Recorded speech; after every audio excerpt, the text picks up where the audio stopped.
साईं सदाईं करी मथे सिंध सुकार, दोस्त मिठा दिलदार, आलम सब आबाद करी। सिंध ते आवारो सो मुंहिंजा दोस्तों, अस्सलाम वालेकुम।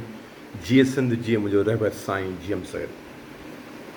चवण वारा चवंदा आहिनि त पाकिस्तान पीपल्स पार्टी खे सिंधी अवाम जो मैंडेट आहे। इन करे पीपी मुखालिफ़ जेके आहिनि उहे सिंधी अवाम जे मैंडेट जी तौहीन करे रहिया आहिनि।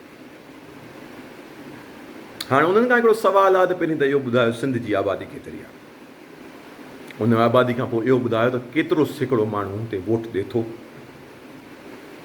हाणे अगरि मिसाल वठूं था असीं 2018 जी इलेक्शन जो, जंहिंजे मुतलिक़ पीपल्स पार्टी जो मौक़िफ़ हुयो आहे, दावो हुयो आहे त असांखे एतिरो वोट सिंध में कॾहिं कोन मिलियो आहे ऐं वोट असांजी कारकर्दगी करे मिलियो आहे। त उहो जेको वोट पीपल्स पार्टी खे सिंध जे अंदरि मिलियो आहे उन जो अंगु ई अथव।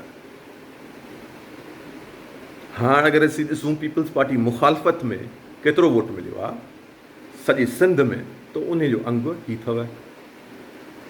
हाणे ॿई अंगनि ॾिसो पिया, फ़र्क़ु तव्हांजे साम्हूं ज़ाहिर आहे। इन्हनि ॿिन्हिनि अंगनि खे तोड़ मोड़ कयूं था त असांखे हीउ अंगु थो मिले जेको पीपल्स पार्टी खां वधीक वोट मिलिया आहिनि पीपी मुखालफ़नि खे।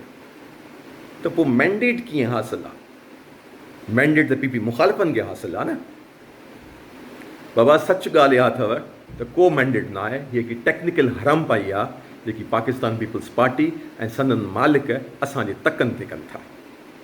इहा हिननि जा मालिक जीअं हिननि खे हलाइनि था, मालिकनि जी कहिड़े नमूने मजबूरी आहिनि, उहो मजबूरी हिन खे मालिकनि खे ख़बर आहे, उन खे हलाइनि था। इन करे इहा शइ आहे। इन करे जॾहिं तव्हांखे केरु चवे त पाकिस्तान पीपल्स पार्टी खे सिंध में मैंडेट आहे, त ॿुधायो कीअं मैंडेट आहे। हीअ अंग आहिनि ऐं हीअ अंग चेक बि करे सघनि था। अटे में लूण जे बराबरि अंगनि में फ़र्क़ु न हूंदो। त मैंडेट पाकिस्तान पीपल्स पार्टी वटि न आहे। मैंडेट उन्हनि वटि आहे जेके पाकिस्तान पीपल्स पार्टी जे मुक़ाबले में बीहनि था ऐं तव्हांजे साम्हूं ज़ाहिर आहे। वधि मां शेयर कयो, महिरबानी।